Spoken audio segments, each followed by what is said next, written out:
Hey my boy. Bon, aujourd'hui, nous allons réaliser quelque chose de très gros. Nous n'allons pas réaliser une, non pas deux, mais 3 répliques. À l'occasion de la nouvelle série animée Deus Ex Immortalis, ADN m'a proposé de réaliser des répliques de cette série et je lui aurais proposé 3 armes. Des répliques. Faut dire réplique maintenant. Tu en bouge plus, petite bite. Hein? Fais pas de mal à petite bite, t'as reconnu? Même si ça va être en métal et va peser 2,5 tonnes, faut dire réplique. Et pour ceux qui ne savent pas encore ce que c'est ADN, c'est tout simplement une plateforme de streaming française dédiée à l'animation. Vous avez également les animés japonais, mais aussi ceux qui sont occidentaux. Vous avez un abonnement de 6,99 par mois, avec un profil de tarif dégressif, et aussi avec un multi-profil. Vous avez de nombreux simulcasts, à chaque fois qu'un animé sort, cash! C'est sur ADN. Cash sur la direct. Et chaque nouvel épisode est disponible gratuitement pendant une semaine à compter de sa date de sortie. Et une grande partie du contenu est gratuit, notamment pour Deus Ex Immortalis, coproduit avec ADN et Bobby Pills. Et maintenant, pour ces toutes premières épées, nous allons réaliser celle de Majuro. C'est pas ma faute, c'est dans la série. Bon, là, le plus compliqué, ça va être de la transporter. Je sais pas du tout comment je vais faire pour l'instant. Elle paraît très légère comme ça, mais elle ne l'est pas du tout.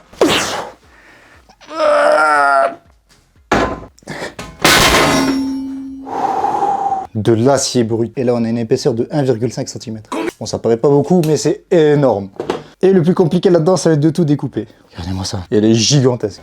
Cette plaque à elle seule coûte 400 €. C'est très cher. Mais on va pas tout utiliser. On va prendre seulement la moitié. Donc vers là. Sinon, elle va être trop grande et impossible à porter. Et donc, bien sûr, les mesures. On va faire en sorte qu'elles soient adaptées à moi. Pour moi, 90 cm, ça me paraît idéal. C'est parfait. 90. Et là, faut tout tracer. On va prendre mon crayon. 90. De l'autre côté, pareil, 90. Et là, j'ai mes 2 petits points. On va prendre une Necker. Ah. Nickel. Et là, de nouveau, on trace. Voilà, ça c'est fait. Et l'épée de Majuro est cassée à l'avant. Donc on va faire exactement la même chose. Il faut que ce soit un copier-coller. Donc là, j'essaie de me faire un dessin en tête pour la taille que ça fait. 15 cm. On va placer un point. Et on va tracer un trait de là-bas jusqu'à notre point qui est à 15 cm. Voilà, tous mes traits sont tracés. Maintenant, le plus compliqué, ça va être de tout découper. Et là, vous allez me dire, t'as juste à prendre la disqueuse et tu découpes ça comme d'habitude. Sauf que là, on a 1,5 cm d'acier brut. Et comment on fait pour découper de l'acier brut avec du plasma? Bon, on va essayer si ça marche ou non. De base, c'est recommandé pour 5 mm. Là, on a 3 fois plus. Bon, ça va être énorme, mais on va tenter. En fait, je crois que le plus chiant, ça va être de la déplacer. Donc, avant de tout découper, je vais placer mon guide. Comme ça, c'est le plus précis possible. Je vois plus rien. Bon, on va quand même utiliser ça. Je me suis niqué les yeux.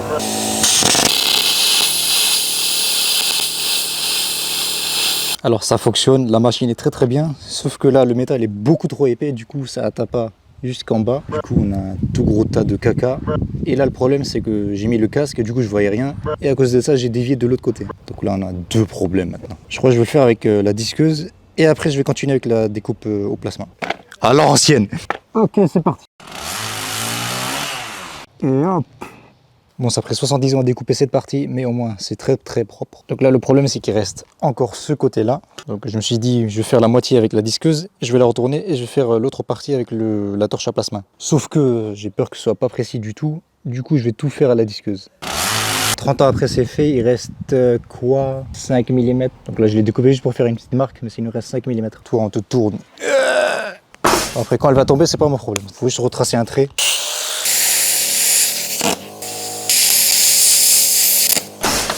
C'est pourquoi il y a des pigeons dans l'air. Il y a l'Amérique. C'est plus de bruit. Bon, là, si je déplace ça, c'est lourd à mort. En plus, j'ai bousillé tous mes tréteaux. Aïe, c'est lourd. Hein. Ça l'a encastré dans le sol. Alors, on aura juste besoin de lui. L'autre, on n'en a plus besoin. C'est très chaud. Toi, tu dégages. Donc là, ça va être l'étape la plus longue où on va venir affûter toute cette partie. Et bonne chance pour affûter 1,5 cm d'épaisseur. Bon, il a quoi, lui? C'est quoi son problème? Donc là, on va être obligé d'utiliser d'autres disques beaucoup plus épais. Donc là, on va tester un truc. D'abord avec la disqueuse pour voir si ça fonctionne vite. Et si ça met trop de temps, on va faire avec la torche à plasma. D'abord, il faut enlever l'ancien disque. Beaucoup trop épais, il est. Il va fermer ça avec... Ok, let's go. Alors là, je constate que ça strictement rien fait. On va essayer avec le plasma pour voir si ça change quelque chose. Sinon, je vais continuer avec ça. Ok, let's go.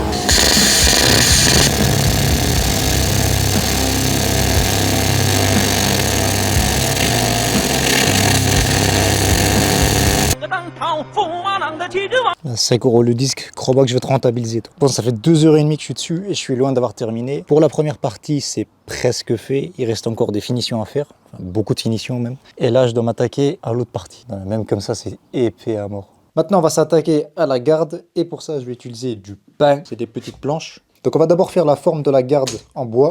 Et ensuite, on va faire un moule de celui-ci. Et on va couler de l'aluminium. Ça, c'est découpé, ce n'est pas la bonne mesure. Pas grave, on va le faire là maintenant. Vas-y, 11, c'est bien.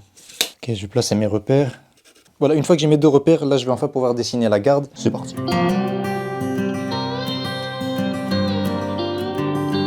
Tout ça est fait maintenant, on coupe.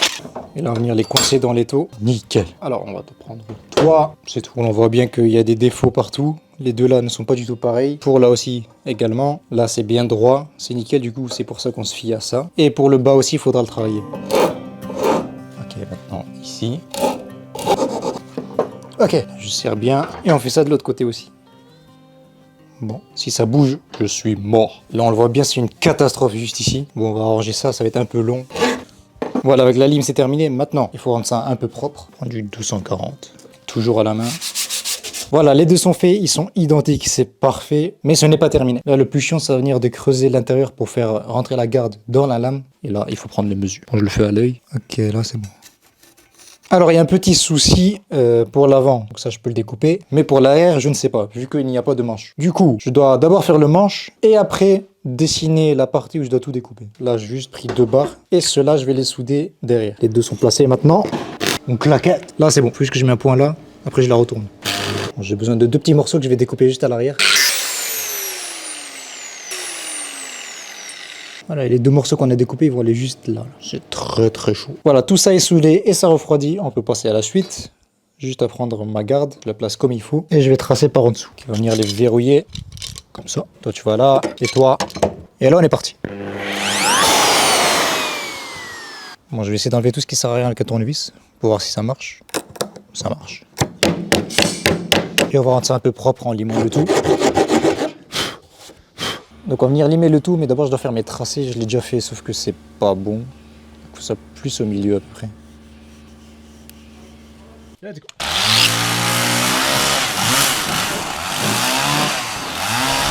Ça y est, ma garde est faite, mais ce n'est pas terminé. On va venir faire un cadre pour ensuite venir faire un moule de celui-ci. Mais d'abord, on aura besoin de bois. Pour le cadre, il faut que je pose ça là-dessus pour voir la dimension. Toi déjà.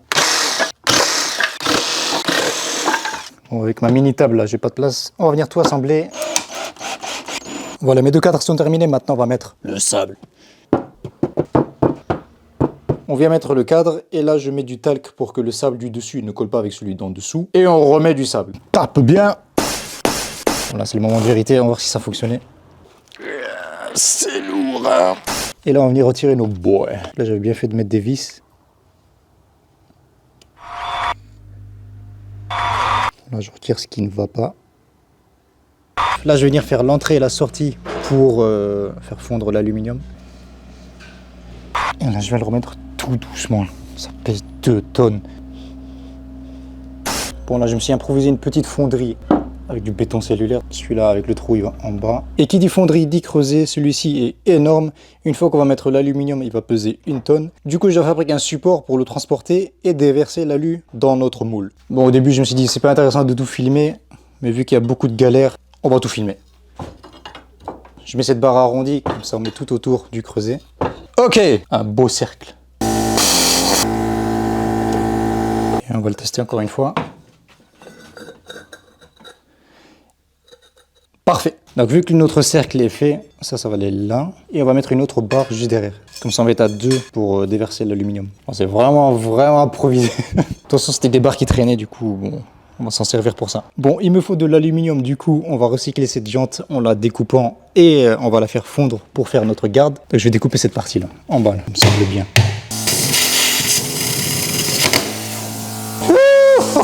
Ça sent la merde.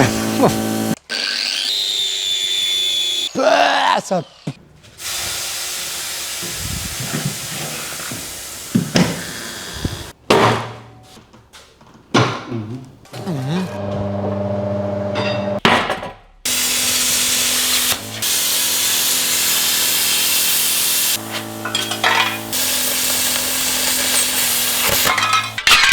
Bon Bon là les fans d'automobile vont pleurer. Je vais niquer une jante à 1000 € pour ça. On met d'abord cela, comme ça ils fondent. Là on a 90 € là. Là on a peut-être 101 €. Là on a 70 € plus 60 €. Ça on allume, mon petit briquet. Ça on referme. Avec mon système dernier cri, on le bloque.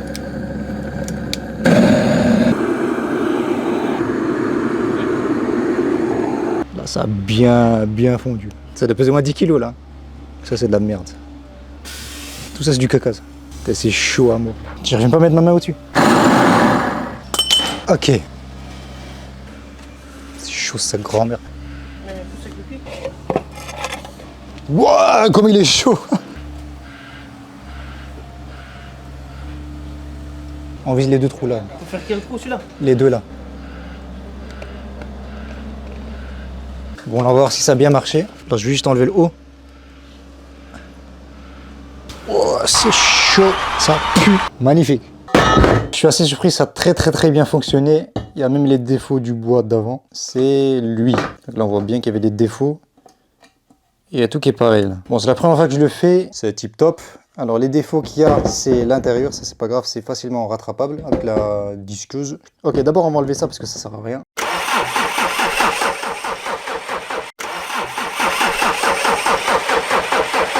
Bon, avant de travailler tout le reste, je dois d'abord souder les deux ensemble. Le seul problème, je n'ai jamais soudé de l'aluminium. Mais bon, on improvise, on va voir si ça fonctionne ou pas. Et j'aime pas de tige en alu. Ok, let's go.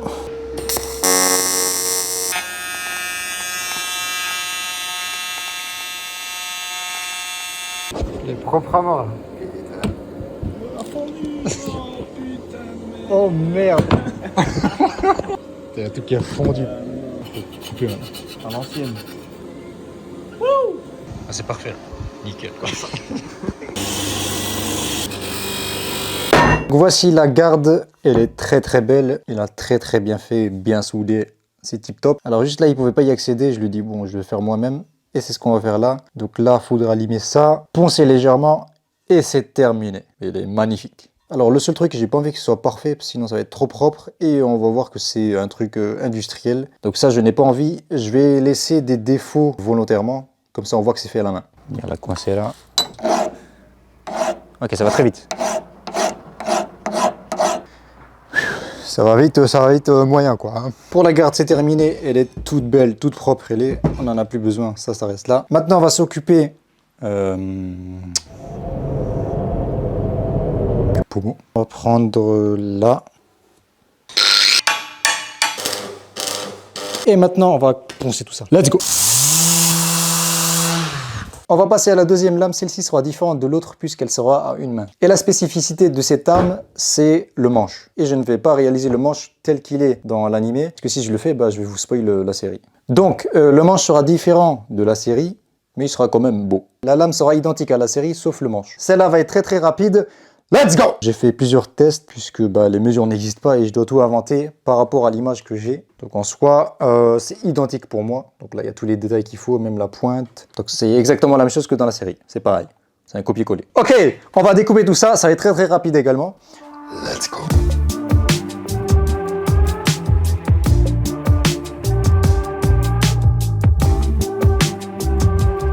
Tout est découpé, il nous reste juste à faire le tranchant et à limer cette partie parce que c'était inaccessible avec la disqueuse. Je me suis démerdé pour que ce soit à peu près propre. De l'autre côté, c'est pareil, mais on doit finir avec ça.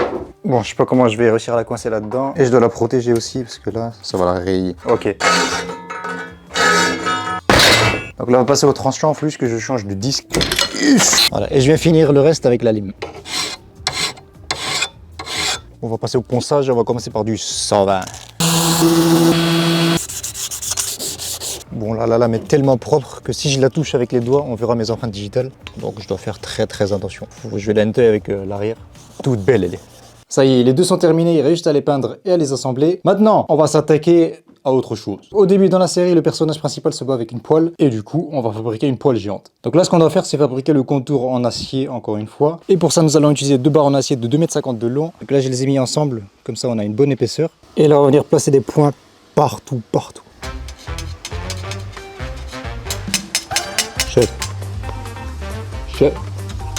Voilà, tous mes points sont mis. Maintenant ça va aller ici.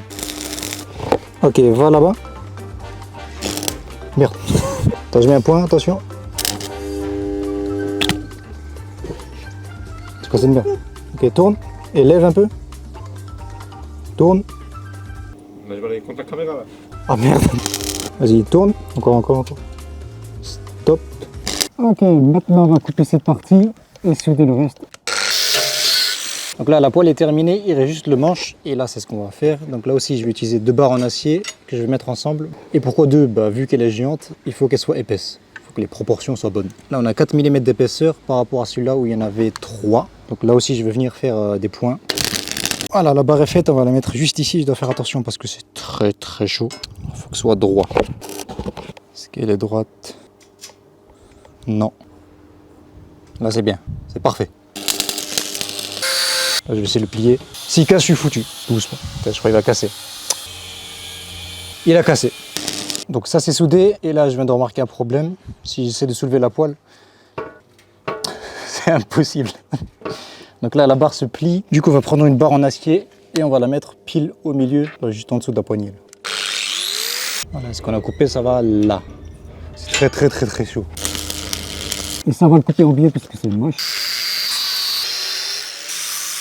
Tout beau. Donc là, on va venir faire le manche en bois. J'ai déjà délimité là où il faut mettre de la colle époxy. Pour là aussi, lui, il va en dessous. Et lui, il va au-dessus. Et ça joint. On va être partout. Là.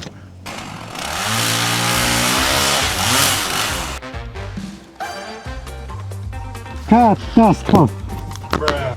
Tout beau. Magnifique. Je te tiens.